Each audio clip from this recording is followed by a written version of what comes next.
Welcome back to Morning Coffee. I am Mark Cook. This is Charlene Chamberlain, and we are rocking here on the Radio Vision Network. I am so excited. It is Friday, and who joins us every Friday but the one, the only, the wonderful Carole Moore. Welcome, Carole. How are you today? Thank you. All's well in the world. So. Yeah, Memorial Day weekend, huh? Yes. I've known Carole for a couple months now, and the one thing that I know about Carole, and I don't know if she knows that I know this about her, she loves America. Amen. She loves everything about it, what we stand for, who we are, and hence she brought some patriotic items with her today to talk about Memorial Day and why it's so important that we celebrate this weekend. Yes, my Marine Corps detachment, of which I was an associate member of, because I really was never in the Marine Corps, but I always align myself with the best. Don't tell my father, who's Air Force. But my Marine Corps buddies said to me when they were discussing which uniform to wear, they said, well, we know what Carole will wear, and I'm wondering, how the heck does that guy know what's in my closet, you know? Right. He says, you either wear red, white, or blue, or a combination thereof. I said, I do? And I had to go home and quick look in the closet, and I do. And there it was, right? Yeah. The truth. But no, I brought some patriotic Beanie Babies off of my fireplace that I decorate every year for Memorial Day. And I thought today maybe we would talk about the history of Memorial Day and the fact that people don't really understand the difference between Memorial Day and Veterans Day. That's right. And it really, Memorial Day was Decoration Day. Yes, it was originally started while the Civil War was still on. Right. And the Southern folks are the ones who started it. And they were getting their sons and husbands back, bodies back. Yes. Now, remember, you had to remember that's 1860s. There was Looking no at 64, embalming. 65, right. Yeah, there was no embalming. So to send the body back, first of all, you had to notify the family that your loved one has been killed. And then you have to somehow get the body back. And of course, there was no embalming fluid. No, and the bodies were being carted back in carts and wagons. Yeah, I mean, it was like a horse-drawn carriages and these exactly. decomposing bodies. Right. It's quite a terrible scene. It was indeed, and it was a It was time horrific, when really. the mothers and daughters and wives of these would get some portion of the body back and would bury it, of course, in the family grave. And down south, I mean, it's not big public cemeteries. No. Back then, it was your family plot. Yes. Right. And so what I thought was really neat was Decoration Day, which is supposed to be to decorate the graves. But in the southern cities, you didn't just decorate the graves with flowers. You brought a picnic basket. You threw a blanket down. You sat at the grave. You spent your afternoon at the You cemetery. did. You spent the whole day there in the sunshine, and and you made a picnic of it. And so it was called Decoration Day, to decorate the graves. Right. But as time went on, a lot of people are confused because then we have Veterans Day, which is a red, white, and blue holiday in November. But the difference is Memorial Day is to remember those who died in the battle. That's right. And Veterans Day is the veterans who got to come home. Yes. Right. And that's what it is. Now, two particular veterans organizations, the American Legion and the VFW, Veterans of Foreign Wars. So if you were in the military at any time, wartime or not, and you never left America, you can belong to the American Legion post in your area. But if you went overseas, like my dad was an Army Air Corps, which is the predecessor of the Air Force, he went over as a bombardier and he washed out of pilot school, became a bombardier and a navigator. Still got to fly, which was his love.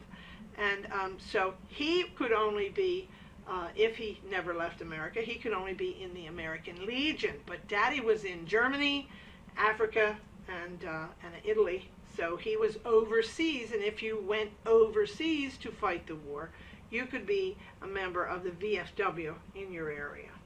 my next door neighbor, 91 years old, almost 92. He was actually an interesting man. He's also a member of the VFW because he was in the Battle of the Bulge, and he flew in on the gliders. They would fly in on the gliders at night because it was quiet, and then drop with parachutes literally. into the war zones. And exactly, and war zones. The gliders were towed. Now, I was very fortunate when my daddy got out of World War II. He and his partner bought a plane, and by the time I was 10 years old, I had enough hours to get my license. But you couldn't get it until you were 15, and in those time period, between then, Daddy and his buddy sold the plane. So when I first got in a commercial airplane, I really felt uncomfortable because I knew what to do to control the plane, but I don't even have a steering wheel here, you know. But yes, so the gliders were pulled, were towed in, and then they were released. A hook was released, and they just floated right in. Right. But remember, that was a one-way trip. That's right. You had no way of getting out unless you walked, No. you know. Yeah. Now, what was really strange is my father was Army Air Corps, and my uncle was a paratrooper. And my uncle paratrooped in, flew in on D-Day, and he lived for 7 days after that and was killed by friendly fire 7 days in the hedgerows of France. But what you have to remember is that friendly fire means that our own soldiers accidentally killed one of our own soldiers. And this happened to be when a bomb is dropped, shrapnel, which is little pieces of sharp metal, go flying everywhere. And he was caught in the head with a piece of shrapnel, and that was it. Yeah. And, so Memorial Day is to remember those fellows, not my dad. My dad will get recognized at Veterans Day, but the people who did not make it and come home from the war. So Memorial Day is very important. Everybody has kind of gotten away from the real meaning, and they're kind of saying, oh, it's the opening of summer, it's the beginning of the pool company. First barbecue of the season. You know, Beach. Guys, I got to jump in here because every year and every, holiday, you get bombarded. We have to remember what Memorial Day means. We have to remember what these holidays mean. People remember what they mean. They really do. I never forget why I'm celebrating Memorial Day, right? And I feel like it's almost like, well, where are these people and who are these people that don't understand why we're celebrating, right? Because I feel like I'm getting hit over the head, but I do understand. I don't need to get hit over the head. So how do we fix that kind of disconnect? I mean, is there a certain group or generation that doesn't get it, or? Well, the World War II guys are almost all dead now.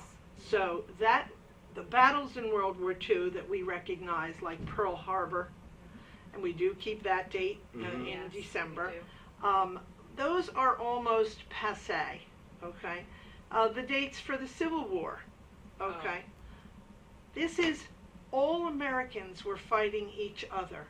I mean, a lot of folks say, oh, down on the Confederate soldiers, da-da-da. Wait, they were also American soldiers. Of course they were. They were fighting what they believed in. Right. Okay. And slavery wasn't the number one issue of the Civil War. Read a history book, people. Yeah. Right? I don't know if you want to get into that right now. Yes, absolutely. But, okay. Slavery was not the cause of the Civil War.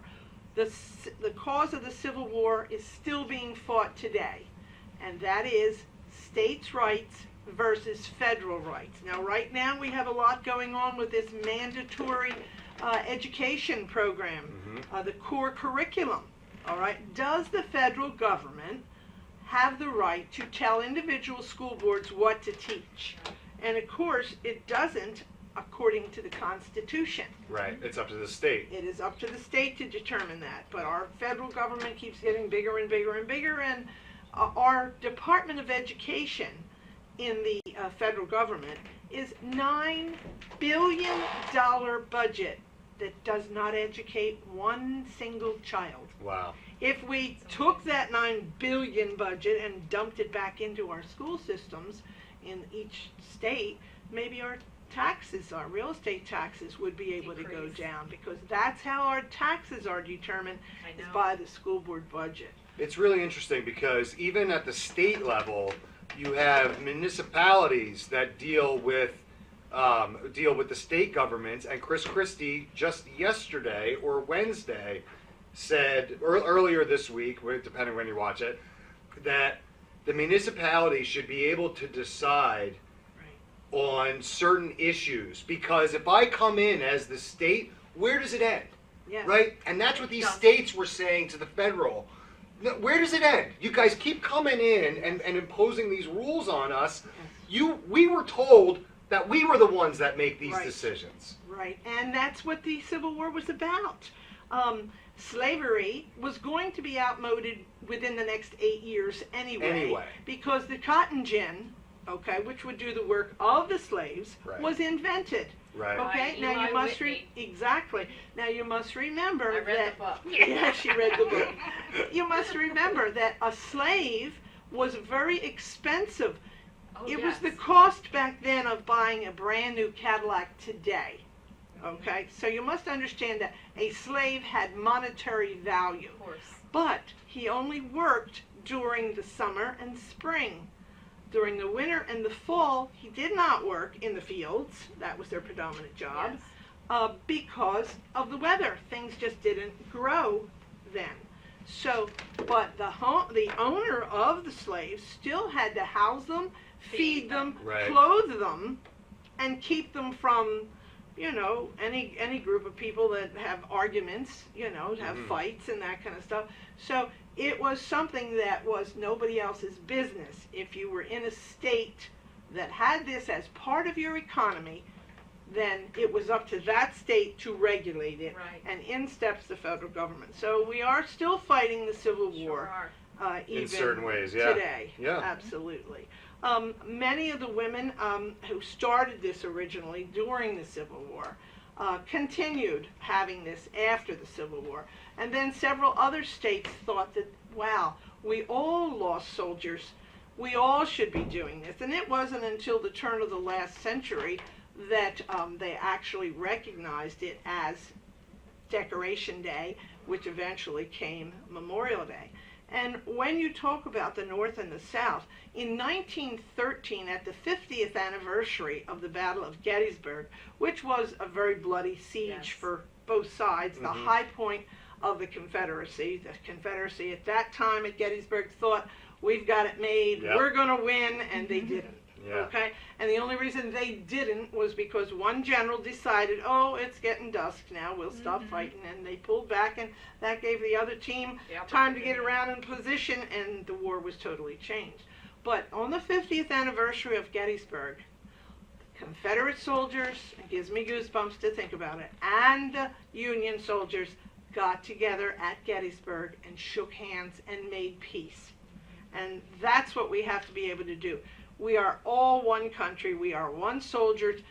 Many times the Civil War is talked about as being a continuation of the Revolutionary War. Remember why we fought the Revolution was because Mother England was telling us what to do, That's right. charging us taxes, but not giving us any say in the regulations. Right. So the Civil War was fought by the grandsons of the Revolutionary War. And it was again to define the, regulations between the states and the federal government. Yeah, it was a fight the power type situation. I mean, these happened throughout history, but we were fighting against someone else during the Revolutionary War. We weren't fighting against each other. That is the big difference in my mind. And they were 100 years apart. So, almost 100 years apart. So, how can you call them a continuation? I think it's two completely separate issues. Well, don't talk to any Civil War reenactors or Civil War I try history not to buffs. anyway. Yeah, I try not to Because talk to they'll any fight Civil War that one with reenactors you tooth anyway. and nail. That's one that's still sore in the wounds. My husband, Yeah. who always thought he was a Confederate, was born in DeLand, Florida, which is about as far south as you can get.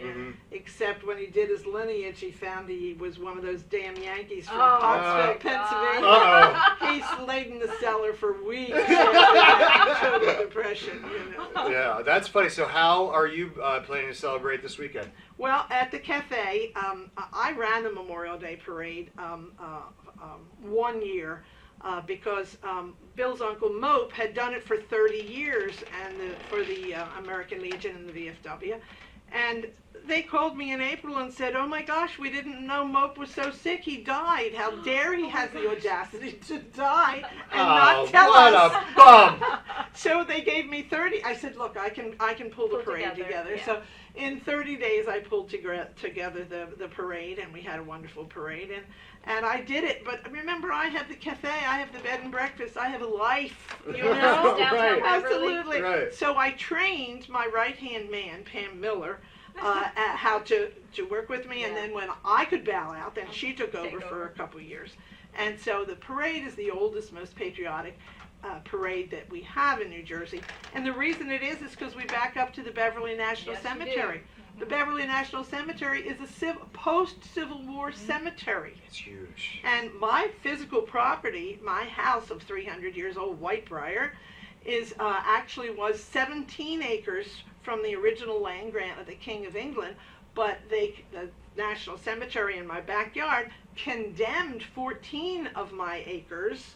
This is 1950s, before I owned it, and to make it Vietnam soldiers to be buried, because that was the time period. Interesting.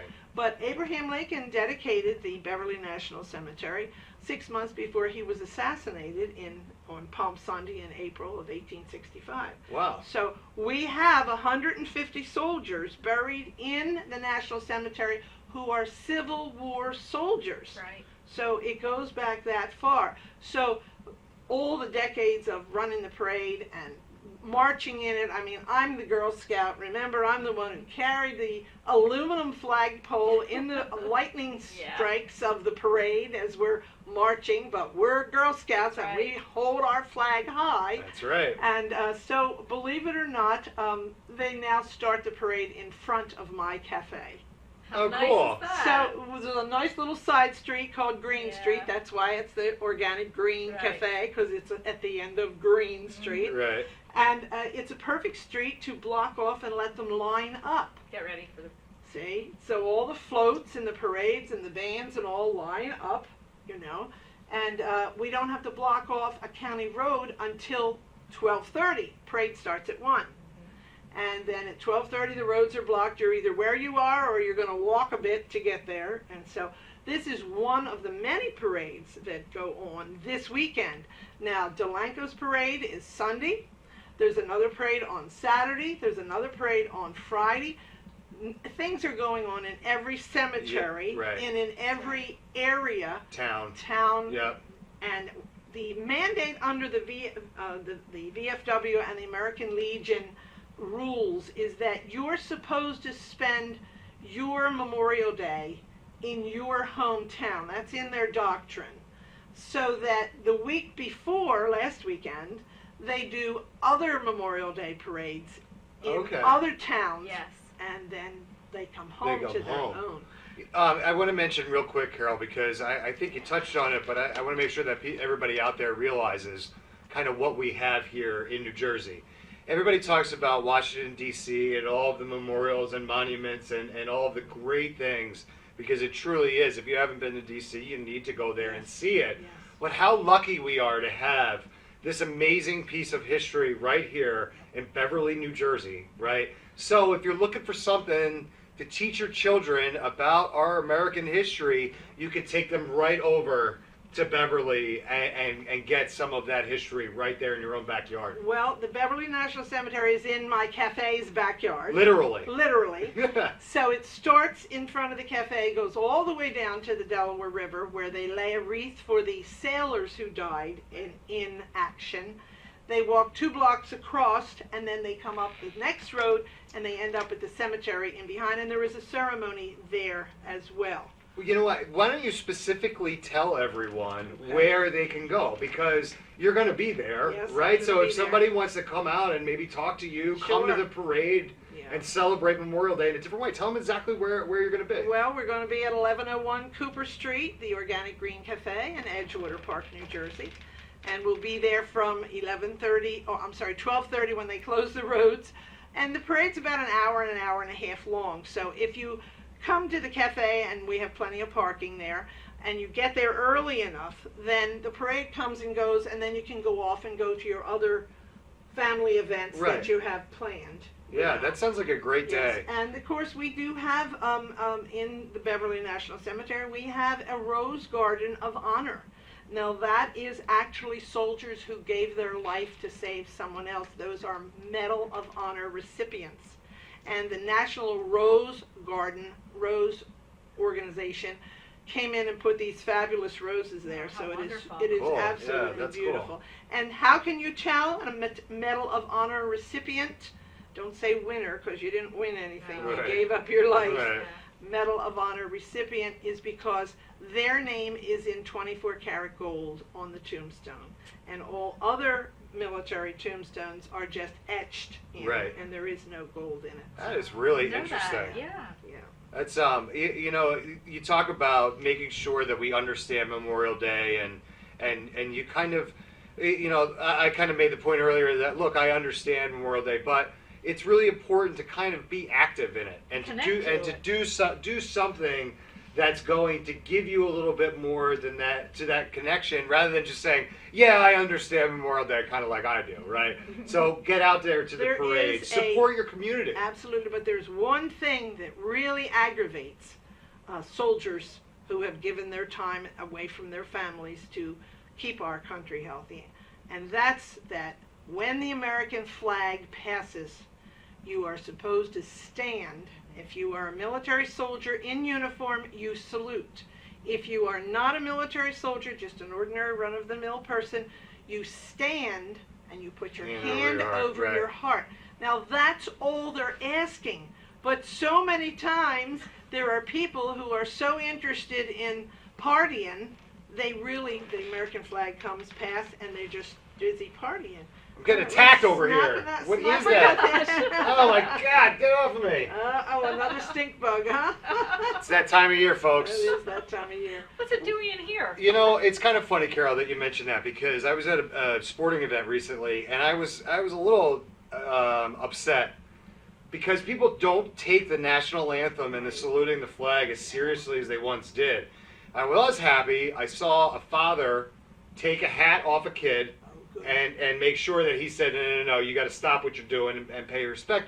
But then you've got grown people, grown-ups that don't understand, that should know it should be second nature, like it is for me. Hat comes off, Right, hand over stand. heart. That's Right. it's second nature to me, but it's not second nature to everyone. Well, when I taught school, and of course in the morning we said the Pledge of Allegiance, and there were a lot of kids that were mamby-pamby about it, and so I would just in my very, very most quiet voice say, I'm looking at the top star on that flag as it hung on the flagpole, and I'm looking there because I could not look at the face of the uncle I never knew, because he jumped on D-Day and was killed 7 days later. And so when I look at that flag, I see all the soldiers who died in the war to keep me from having my rights taken away. And wow, you should have heard the kids. Not a peep. Yeah. Not a Yeah, I peep. can imagine, It was because a- their teachers just, you know, Snapping out. yeah, But it was whoa. a personal thing. Miss with me. Moore. I never again had a problem with that class pledging the allegiance. Well, it's to the flag. important for, you know, especially guys that are my age, that have younger kids and all that they pass that piece of it along. But look, somebody passed it along to me and to my generation, right? It's our job to pass it along to make sure that respect is given and it's shown. Carole, this has been awesome. We got to take a quick break here. All right. Are you coming back, or is Well, that it, or that's what? it for today. That's it for today? That's it for Well, listen, today. we wish you a fantastic Memorial Day Thank you. weekend. We hope Thank the parade you. goes off without a hitch Oh, and yeah. everything is great. Yeah, And you'll have to let us know how everything was next week. absolutely, will do. So I want to thank Carole Moore from the Organic Green Cafe and Yeah. the White Briar Inn Yep. for coming and telling us a little bit about Memorial Day this morning. So Charlene and I have to take a quick break here on Morning Coffee, and we will be right back on the Radio Vision Network.